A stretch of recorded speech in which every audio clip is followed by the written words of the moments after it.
Breaking news today. US President Donald Trump has expressed his support to Australian Prime Minister Scott Morrison in the country's fight against the novel coronavirus and the unfair retaliatory trade measures being pursued by China, the White House said.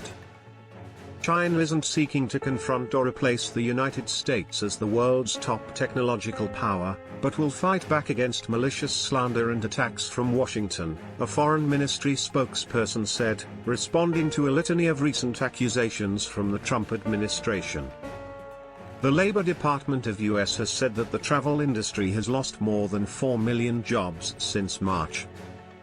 Chinese Foreign Minister Wang Yi told Russian counterpart Sergei Lavrov that Beijing felt the United States was reviving a Cold War mentality in its policy toward China, according to the Chinese state media report.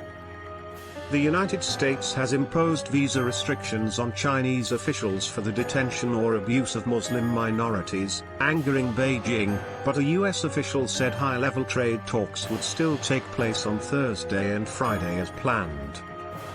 U.S. Secretary of State Mike Pompeo condemned coercive family planning against Uyghur Muslims by the Chinese authorities and said that continuous repression of minorities in Xinjiang region reflects that the Chinese Communist Party has no respect for human life and basic human dignity.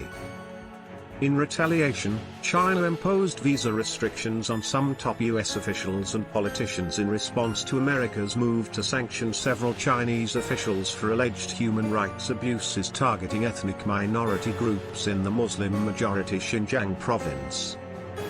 Foreign Ministry spokesperson Hua Chunying told the media here that the behavior of the U.S. officials and politicians, and visa ban on some Chinese officials from Uyghur Muslim-dominated Xinjiang province severely damaged China-US relations and should be condemned.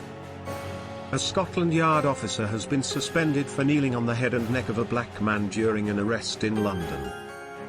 Australia's parliament will be suspended for 2 weeks over fears that politicians could bring coronavirus from outbreak hotspots to the country's capital, Prime Minister Scott Morrison announced Saturday.